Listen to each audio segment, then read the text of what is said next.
Hello, good afternoon, and welcome to JoyNews Today, live from our studio here in Accra. We're live on DSTV channel 421 and GoTV channel 125. Around the world on myjoyonline.com. Coming up, officials of Roads and Highways Ministry head to Northeast region to assess extent of havoc caused by Wednesday's downpour, which has left major road linking the region to the southern part of the country inaccessible, as well as halting all commercial activities there. Also, Bank of Ghana rejects claims it is to blame for the over 60 billion cedis loss in its 2022 fiscal year report, as it exposes failings of government's 2022 budget for the anomaly. And haulage trucks transiting Tema take over streets of the harbour city with dangerous parking, risking the safety of other road users.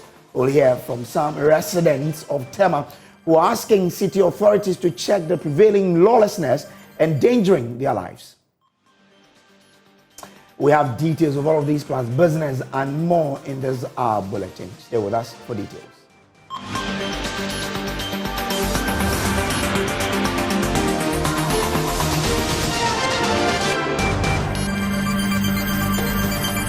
Let's turn our attention to Cecilia Dapa now, because we'll take you to a residence where more details are emerging from the search and seizure conducted by the Office of the Special Prosecutor at the residence of the former Water and Sanitation Minister Cecilia Dapa. A motion asking the court to allow the OSP to hold on to the money seized from the search and further freeze Madam Dapa's bank account will be moved next week, Thursday. My colleague Kojo Yankson joins me in studio with more on this. Kojo, what do we know now? We have rich detail from the motion that was filed in the Superior Court of Justice on the 8th of this month, 2023, August 2023. Now, this particular motion is accompanied by an affidavit signed by Ikuya Edia, who is a state attorney at the Office of the Special Prosecutor. Now, it contains several details, including this. They say that on the 5th of July, on the basis of a complaint filed by the respondent and her spouse, in this case Cecilia Dapa and her husband, they actually went to search the respondent's home as part of their investigation. And I can share with you the amounts of money that they found as a result of this search. It led to the discovery, and I'm reading directly from paragraph 11. The searches led to the discovery of the cash sums of 590,000 United States dollars and 2,730,000 cedis. Wow. Okay, and these were found at the Abilingpe residence. Okay, so the amounts again: 590,000 US dollars and 2.73 million Ghana cedis. Now, in the home? Yes, in the Abilingpe home. This is the same home where the original alleged robberies took place. Okay, now the OSP, the Office of the Special Prosecutor, seized these amounts to prevent concealment. Now, this motion also talks about the fact that the OSP's investigation is as a result of, part of it is justified by the Attorney General's direction to the CID to determine the ownership of two of the amounts stolen, the 200,000 US dollars and the 300,000 euros. The Attorney General, in its directive to the CID, stated that those two amounts, there was no clarity over who owns them, and so the CID should look into it. And the OSP quotes this to say that this means that their investigation is reasonable. Okay. So there seems to be some collaboration between the Attorney General's office and the OSP there. Now, in addition to this, the order is to freeze two bank accounts. The bank accounts of Cecilia Dapa in two banks. Okay. So in Prudential Bank, there are 3 current accounts that have been seized. Okay. The account numbers and details are provided. These 3 accounts were opened at the Ring Road Central Branch. All 3 of them? Yes, all 3 of them. Now, there are 3 accounts frozen at Société Générale Ghana. One of those accounts was opened at the Airport City branch. 2 of them were opened at the Accra main branch. The instruction of the Office of the Special Prosecutor to these 2 banks is that they must freeze these accounts, and by close of day on the 9th of August, they were to provide the Office of the Special Prosecutor with the bank balances to these 6 bank accounts belonging to Cecilia Dapaah. And we are told that these accounts are both for local and foreign currency. We also understand that police have updated the Attorney General on their work so far. Absolutely. Now, we will be sharing the details of those updates in coming bulletins. Okay, interesting. So that's the details we are getting for you on the Cecilia Dapaah case. The amount again are staggering. Just go over it before I let you go. What did they? The search of the OSP at the Abilimpe residence of Madam Cecilia Dapaah revealed $590,000 in cash and 2,730,000 Ghana cedis also in cash on the premises. Thank you very much. Because we're getting some latest information on that development. My colleague Kojo Inyankson is with me, but we understand the OSP found $590,000 and 2,730,000 Ghana cedis at Cecilia Dapaah's Abilimpe residence. Kojo, what more are we learning? Well, I mentioned to you earlier that the OSP has asked Prudential Bank to freeze 3 accounts and any other accounts belonging to Cecilia Dapaah, and asked SG Société Générale to freeze 3 accounts and any other investments or accounts belonging to Cecilia Dapaah. Well, we've just received information from our sources that the banks have communicated the balances of these accounts to the OSP. Now, I can tell you that the banks determined that there were 4 bank accounts in the name of Cecilia Dapaah at Prudential Bank. And I have the bank balances for 2 of them. Okay. One of them contained $5 million. The other one contained 48 million Ghana cedis. Wow. And these are 2 accounts at Prudential Bank. Wow. At Société Générale, there was 1 account that contained a 1 million Ghana cedi investment. And the other was a cash bank account with a balance of 700,000 Ghana cedis. So $5 million and 48 million Ghana cedis at Prudential, and 1 million Ghana cedis investment plus 700,000 Ghana cedis cash at Société Générale. These are the funds held in the name of Cecilia Dapaah, former Minister for Sanitation and Water. And this is, I mean, for Prudential, these are 2 accounts out of 4. Out of 4 accounts that have been declared by the bank to the OSP. And they've been frozen.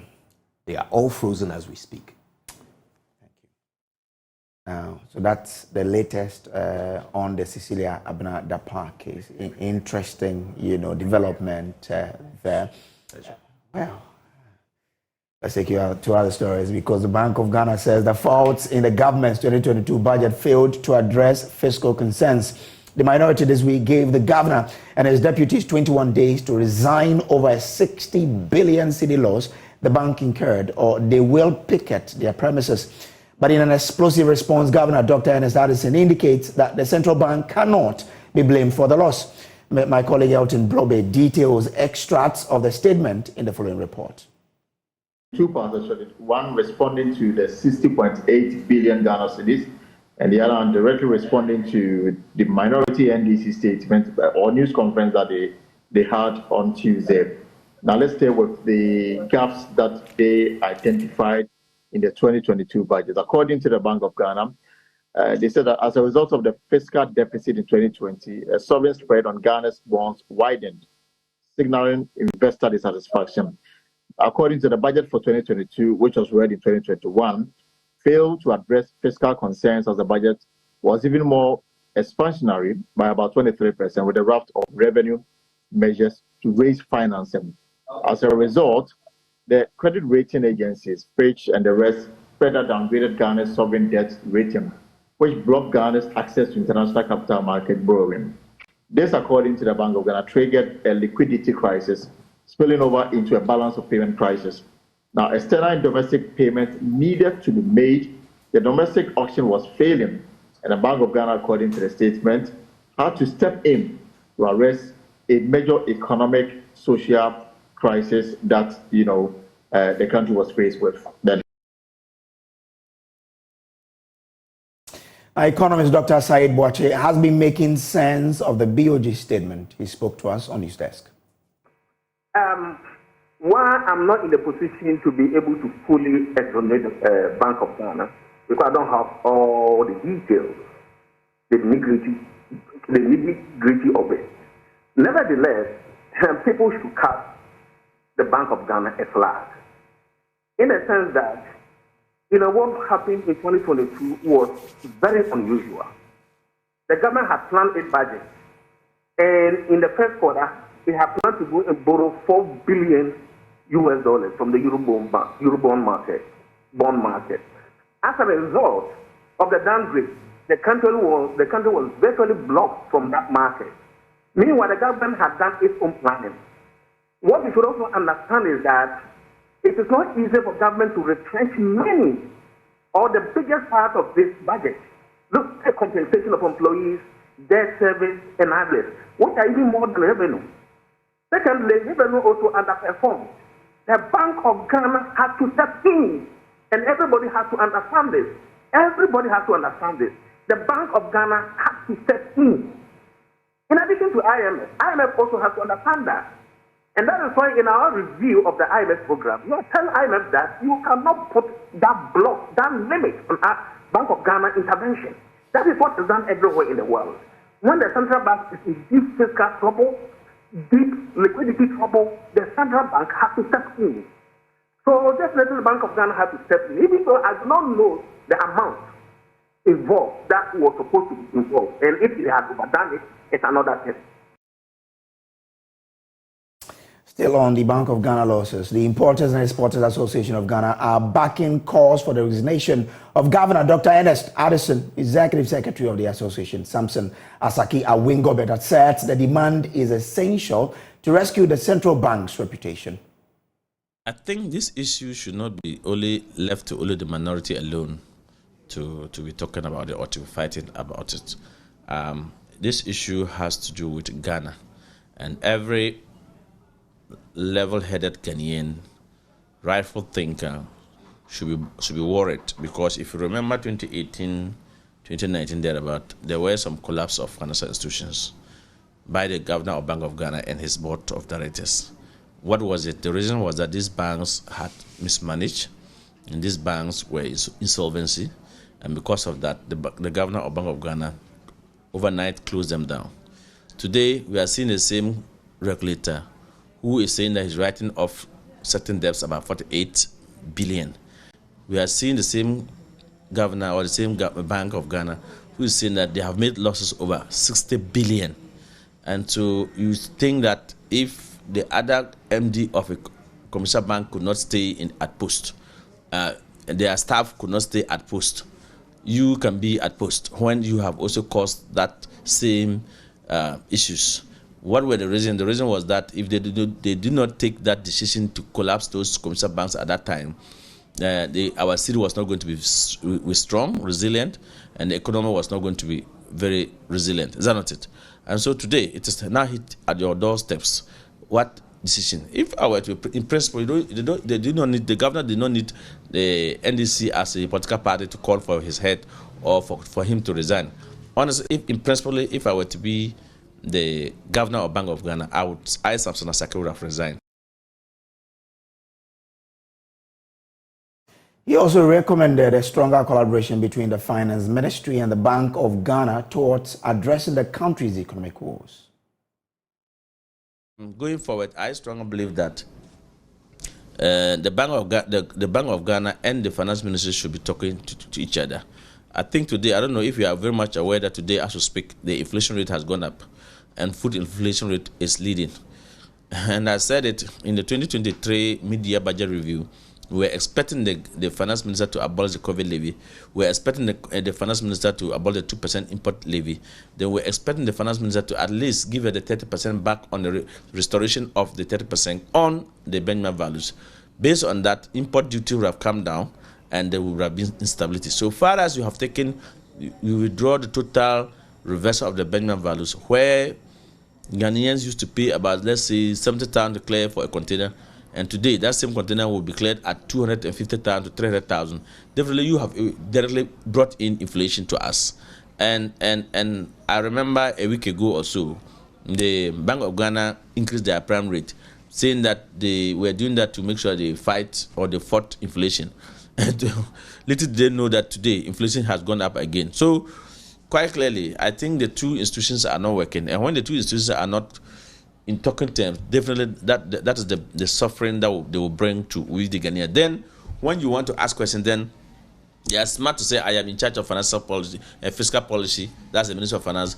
Then the Bank of Ghana say, I'm in charge of monetary policy. But when you have your fiscal policy and monetary policy not in talking terms, definitely they leave you to inflation to struggle on your own. And that should not be the case. I strongly believe that the current finance minister and the current governor of Bank of Ghana has failed the president of Kufuor government. And they have exposed the government to the extent that I thought it was only the domestic exchange program was affecting only commercial banks. I did not know that it also affected our Bank of Ghana to the extent that if today we are to do assuming what happened at Niger occurred to us. I'm not saying it should happen, but today if Niger is in crisis with the sanctions that ECOWAS and others are issuing on them, then it means that they cannot even feed themselves. We cannot even feed ourselves for only 3 weeks. Now, officials of the Roads and Highways Authority are expected in the northeast region following havoc caused to the major road leading to the region to the southern part of the country. Torrential rainfall on Wednesday caused the collapse of a huge colonial-era dam at Tinguri in the West Mamprisi municipality of the northeast region. Flood waters from the collapsed dam inundated the community, causing a bridge on the main Wale-Wale-Nalerigo road to be washed off, splitting the road apart and leaving dozens of passengers and motorists stranded for long hours. All commercial activities in the region have come to a standstill this afternoon. Now, JoyNews Elias Utanko recounts the devastation caused by the floods. The torrential rains started at about 4 a.m. Wednesday and poured unceasingly until midday. The heavy rains across the region left a trail of destruction as homes were flooded and personal properties as well as public utilities destroyed. At Tinguri in the West Mamprisi municipality, the rains caused the community dam to collapse and excessive water spill from the collapsed dam submerged and washed away a bridge on the main Wale-Wale-Nalerigo road. The road was ripped apart by flood waters from the dam, causing several passengers traveling on the road to be stranded. Here are some residents of Tinguri and Gbani who witnessed the collapse of the dam and the destruction of the road. As you can see, a lot of farms have been destroyed and some people's houses have been broken down. So please, if the government can come to our aid and then help us, and then you see how they can fix it for us, because car cannot pass to Wale-Wale and car too cannot pass from Wale-Wale to Nalerigo. So the river has been destroyed. We are unable to cross the Tinguri, the same way the people of Tinguri are unable to reach us. If you have any assistance, we need it immediately.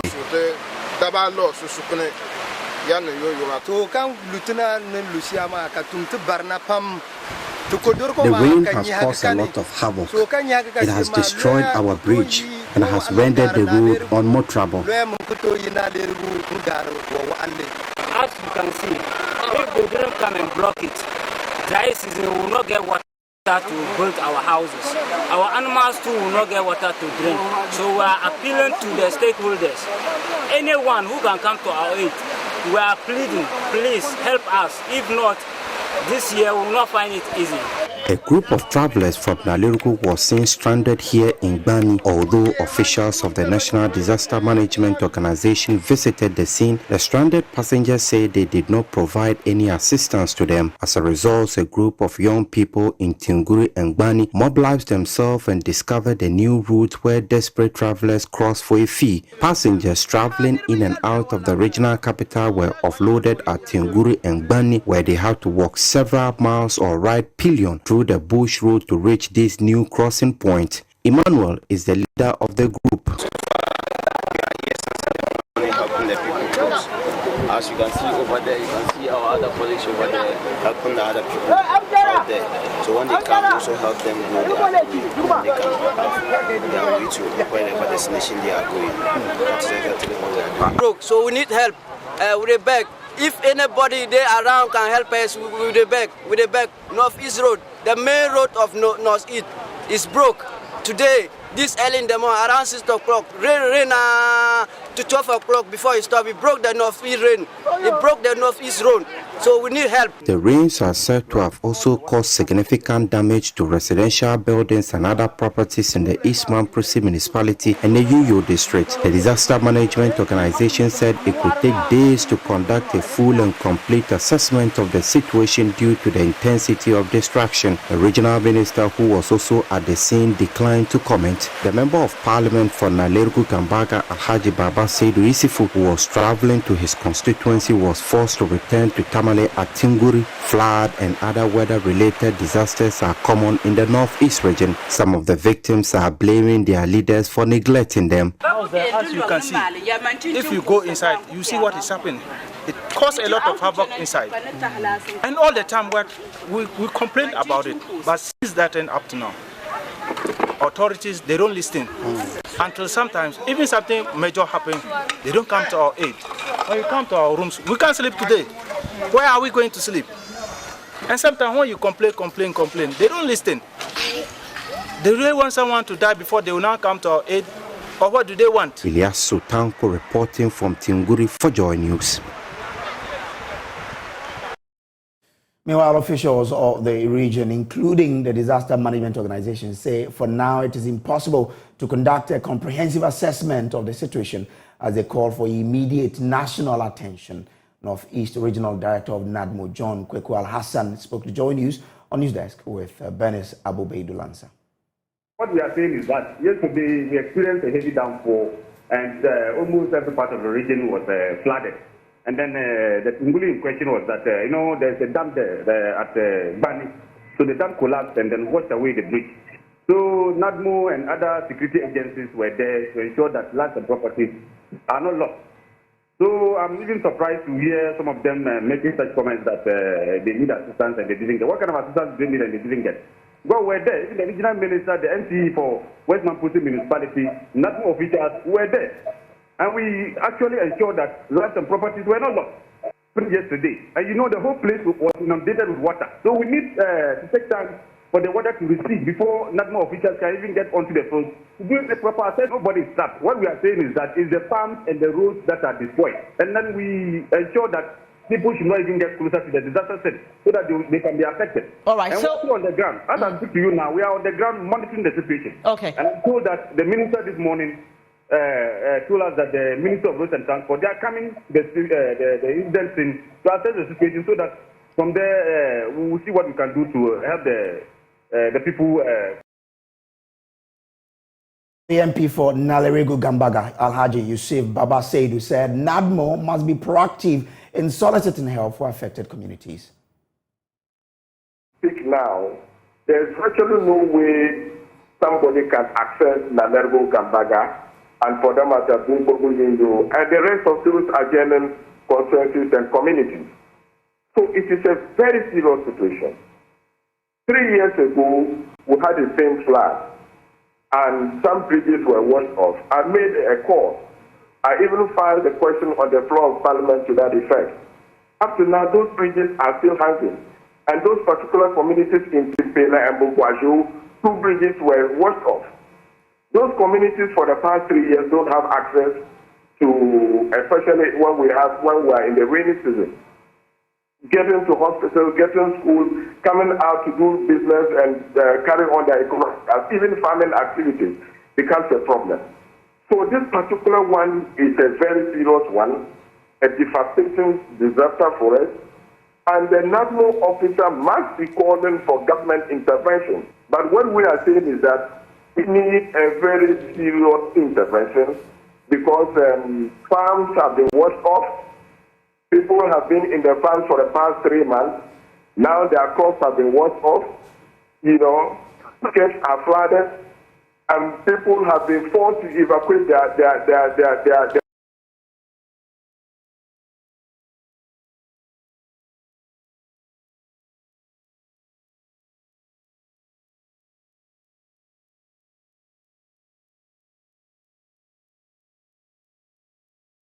Well, the regional minister for Northeast is expecting officials from the Roads and Highways Ministry in the region. As soon as they land, we'll take you back to the area to get update on that particular visit and what will become of it. But let's move on to other stories and talk about the impact of the Niger coup. Now, it says outrage brews among residents of Tema, as chaotic parking of transit haulage trucks engulfs the city's major roads. Now, parking, causing danger or posing danger to the lives of locals, drivers and pupils of basic schools across the metropolis. Now, these people have been they've been parking there and causing a lot of danger and problems to the residents there. Some of the people are calling on city authorities to ensure they act to bring solution to the people.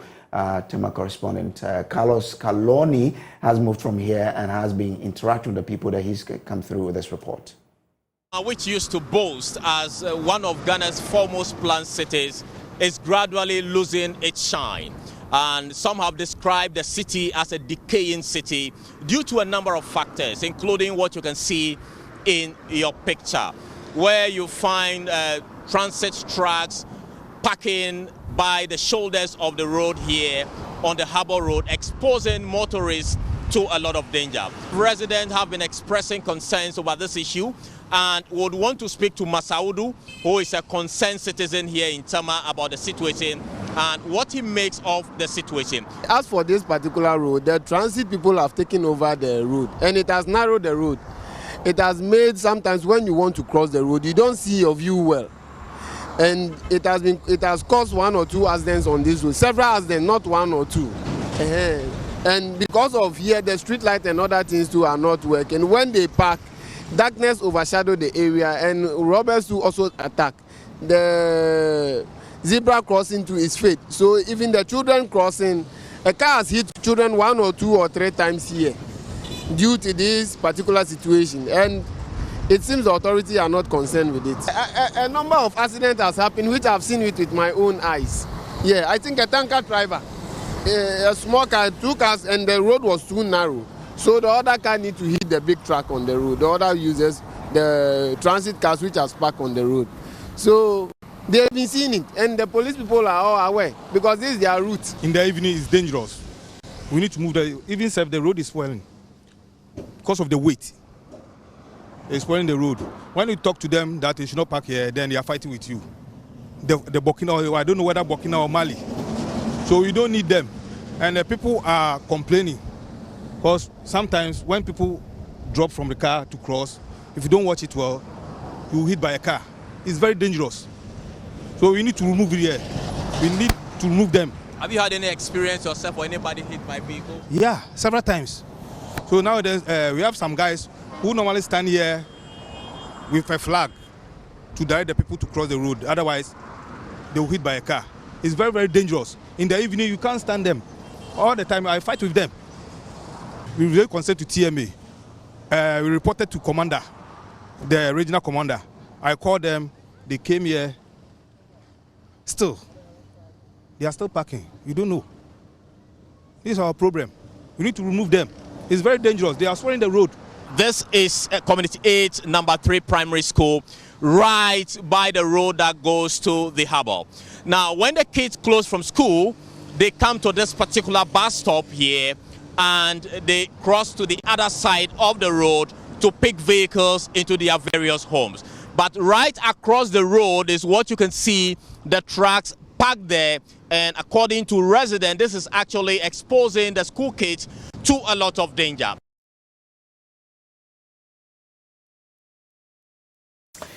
Now to other stories, and Ghana is likely to alter the deadline for the country's first nuclear power plant due to several factors, including funding. According to Dr. Stephen Yamwa, Executive Director of the Nuclear Power Ghana, the operators of the country's yet to be constructed nuclear power plant, Ghana missed the achievement of the first phase 1 of the project, and that has the potential to affect the attainment of the 2030 deadline. There's more in this report.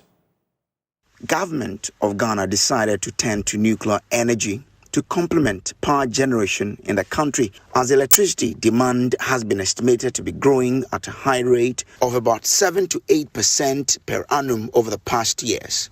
But the target year for the completion of Ghana's first power plant is likely to be missed. At a news conference organized by the Nuclear Regulatory Authority on the role of the NRA in Ghana's nuclear power program, Dr. Stephen Yamwa, Executive Director of Nuclear Power Ghana, operators of the plant, explained why we are likely to miss. Per the roadmap that we developed, which we are still running with it, the target was to complete phase 2 by 2024. The phase 1 target was 2017, but we missed the target. We eventually completed phase 1, I think 2019 or so. So there's a gap that we need to fill. But then, mind you, nuclear, you can't shorten the time. You know, if you have to go through things in a systematic, orderly way, you go through it. He says the country's roadmap will be reviewed soon. There's a major point after which we will want to review the roadmap. That is when we have had a direction in terms of the technology and the vendor, because that seems to be the one major thing that will likely prolong the schedule. So if we are able to get clarity and the direction as to which vendor we're going with, then we are working with the vendor, and together we will review the roadmap. As you're watching Joy News today on the Joy News channel, we'll take a quick break. We'll be back with business. Stay with us.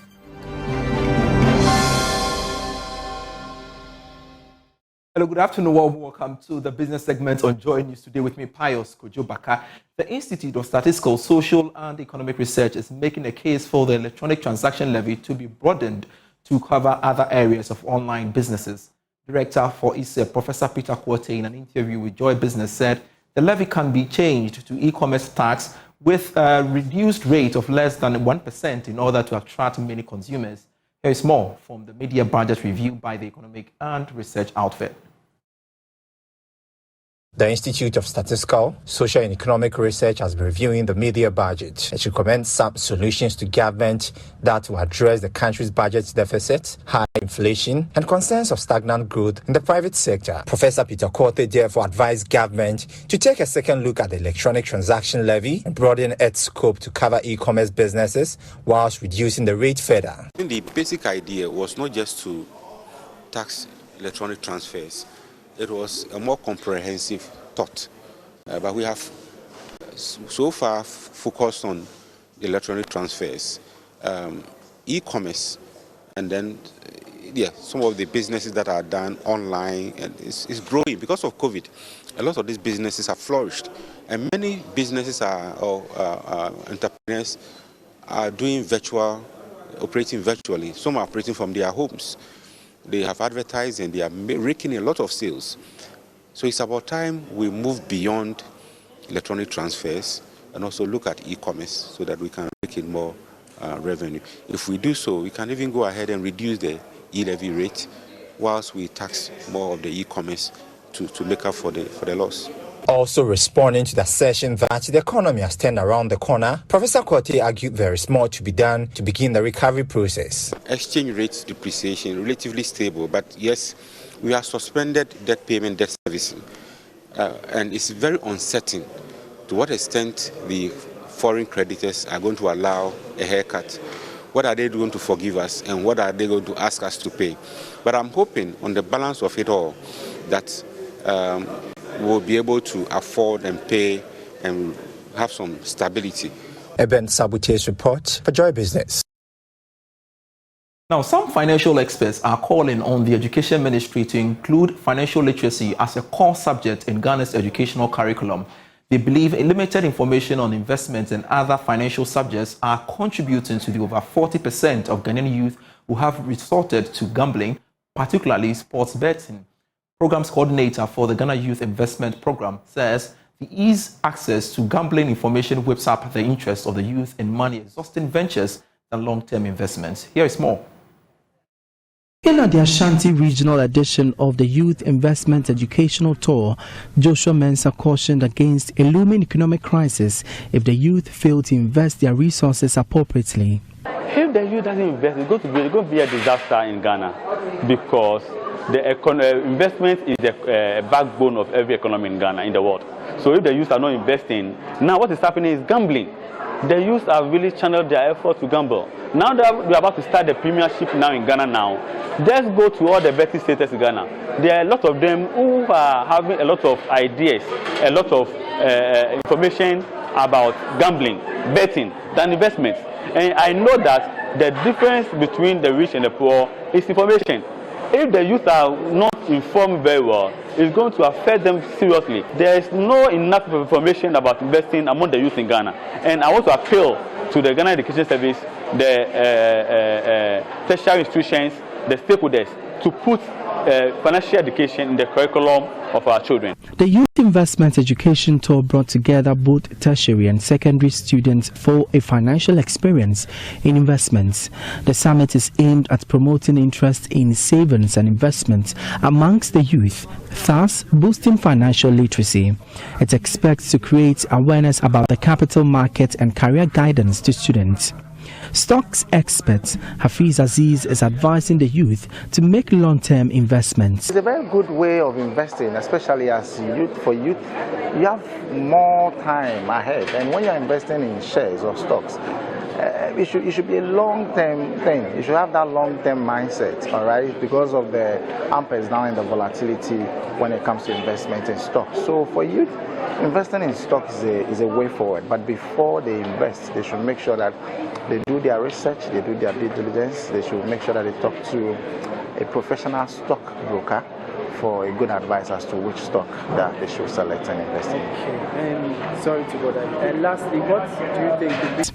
Since its inception 4 years ago, the yearly summit has impacted over 5,000 students. The National Youth Investment Training Program has really impacted a lot, because it has taught us differences between assets and liability, how to make your money work for you, and how to invest, the right time to invest, the right place to invest, and then maybe the right amount to invest. Because most people have misconception that when they invest, you need like lots of money. But then the program is teaching you that you can start small. That is when you start right. So as we can see, the country is currently facing a lot of problems when it comes to the investment sector. So this is giving us the knowledge, the benefit, and then it will help you make an informed decision when you're going to make investment. I feel it's a benefit to me to understand the concept of what financially investing your money into something means, and then the kind of things you can invest your money in as well. For Joy News, my name is Emmanuel Bradquick. And that's it for business for now. I am Pius Kojo Bakadara. Will be here at 1 p.m. with the marketplace.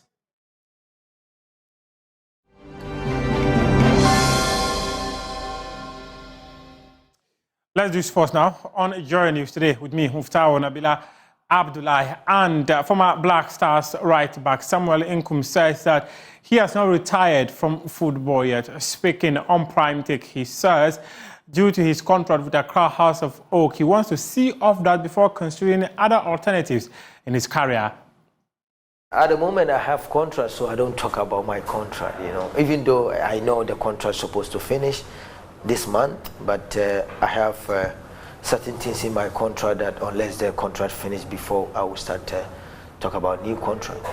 So the contract is such that until it expires, you cannot discuss renewal. Otherwise, I'll breach the contract, and I don't want to.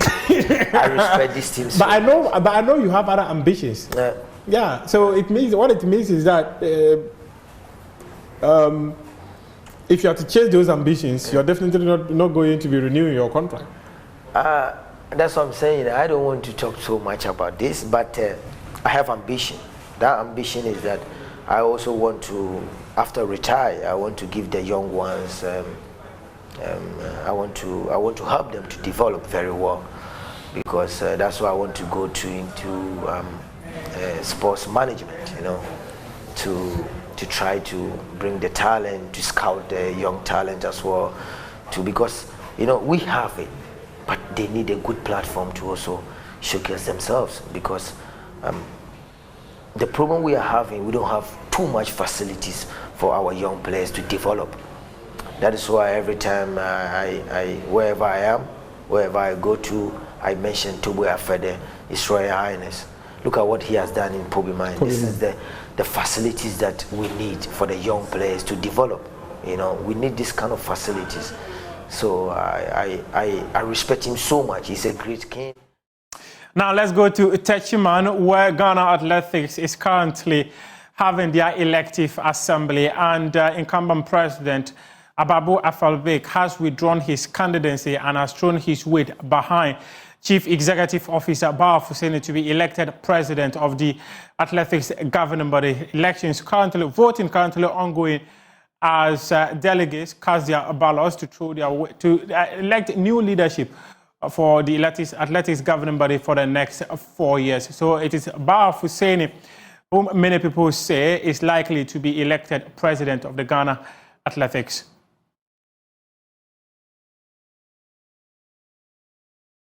This is our wrap-up sports here on Joy News Today with me, Muftao Nabila Abdullah. You can head on to myjoyonline.com and read some more sports stories. We appreciate your time.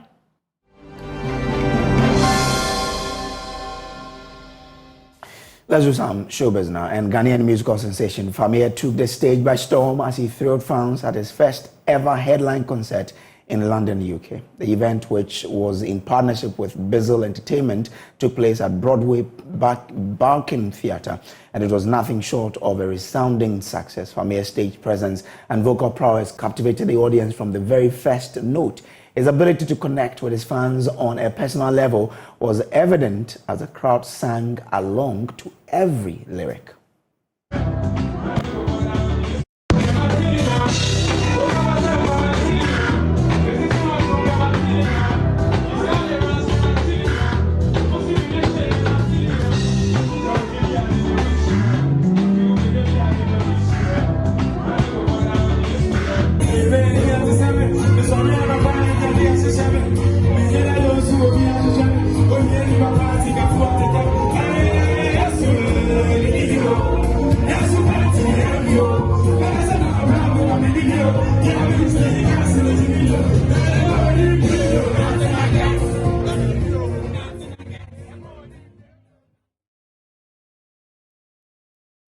That's it for showbiz. We'll take a quick break. We'll be back with you. And also concludes the bulletin for you. There is more news on myjoyonline.com. My name is Samuel Kojo Brace. Darrell Kwao is up next with Marketplace. Good afternoon.